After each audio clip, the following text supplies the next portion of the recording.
Déjà, la campagne réelle ne fait que commencer. Elle commence tard. Ensuite, l'Europe semble loin.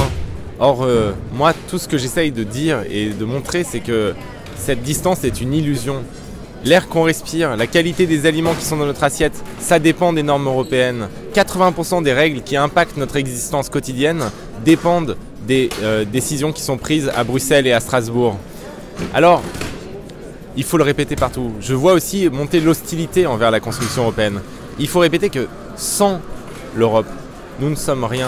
Nous ne pouvons pas maîtriser notre destin. Sans l'Europe, nous sommes les jouets des empires chinois, russes, américains. Sans l'Europe, nous sommes les jouets des multinationales. C'est à l'échelle européenne qu'on pourra mener la lutte contre la mondialisation sans foi ni loi que nous connaissons aujourd'hui. C'est à l'échelle européenne qu'on pourra lutter contre le dérèglement climatique et la disparition de la biodiversité. C'est à l'échelle européenne qu'en fait on pourra trancher les grandes questions qui se posent à chacun d'entre nous.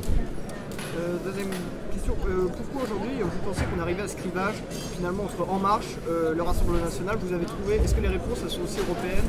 On peut aller chercher ça en Italie, en Espagne, À l'échelle européenne, justement, on se rend compte que ce clivage n'est pas le clivage dominant. À l'échelle européenne, pour des élections européennes, ce qui est important, ce n'est pas le score d'En Marche et le score du Rassemblement National. Ce qui est important à l'échelle de l'Europe, c'est ce clivage gauche-droite qu'on explique en France comme étant disparu, dépassé. Eh bien, à l'échelle européenne, au Parlement européen, ce qui compte, c'est de savoir si les sociodémocrates seront en tête ou si les conservateurs du PPE, les conservateurs libéraux du PPE seront en tête. C'est ça l'enjeu principal de cette élection. Alors je vois bien moi qu'il y a un kidnapping qui est en train d'être fait, qu'on explique à chaque élection la même chose, qu'il s'agirait d'un énième second tour de l'élection présidentielle. C'est faux. C'est pas un second tour de l'élection présidentielle et les citoyens ne sont pas appelés à être des castors à chaque élection. Ils peuvent voter pour ceux qu'ils veulent, pour la vision de l'Europe qu'ils entendent porter. Ils ne sont pas obligés de faire toujours barrage.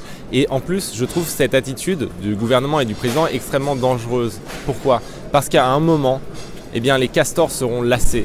Et quand il s'agira réellement de faire barrage, eh bien, ils ne seront plus là pour faire barrage. Encore deux dernières questions et après, promis, je vous laisse. Allez, Erasmus pour tous. Il y a un programme qui marche en Europe aujourd'hui qui s'appelle Erasmus. Les gens qui font Erasmus sont extrêmement contents, ils reviennent chez eux amoureux de l'idée européenne, amoureux de l'Europe. Mais le programme d'Erasmus ne concerne que 3% ou 4% des jeunes aujourd'hui. Et donc, on est en train de recréer une aristocratie. Une aristocratie comme au XVIIIe siècle. Il y avait une aristocratie ouverte sur l'Europe. Des aristocrates européens discutaient entre eux, échangeaient entre eux, se mariaient, commerçaient. Mais les peuples, eux, étaient laissés de côté. C'est ce qu'on est en train de reproduire à l'échelle européenne aujourd'hui. Et donc, il est fondamental, si on veut que la démocratie européenne existe, si on veut qu'il y ait une vie politique européenne, si on veut que l'Europe passionne à nouveau, il est fondamental que les jeunes, aujourd'hui, aient accès à l'Europe. Et donc, nous, ce que nous proposons, c'est Erasmus pour tous. C'est l'universalisation d'Erasmus. C'est-à-dire que chaque jeune entre 16 et 25 ans se verra proposer un séjour à l'étranger pour un projet éducatif, un projet professionnel, un projet d'apprentissage, un projet associatif, et il disposera d'une bourse qui sera calculée en fonction eh bien, de son niveau de vie et de son milieu. Et puis la dernière, la plus importante, comment convaincre tous les jeunes qui sont dans ma classe par exemple, qui ne veulent pas? Si vous ne votez pas, vous laissez les autres décider de votre avenir. C'est vrai à chaque élection, mais à l'élection européenne encore plus. Ne pas voter, c'est laisser les lobbies dominer, c'est laisser les technocrates dominer. Ne pas voter, c'est en fait renoncer à son choix. Et donc il est extrêmement important d'exprimer votre choix, votre conviction.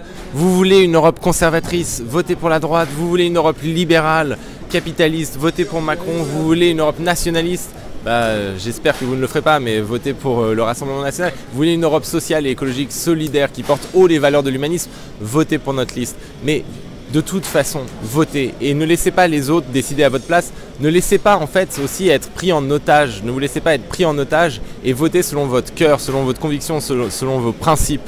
C'est ça qui est important et c'est comme ça qu'on est citoyen. Merci.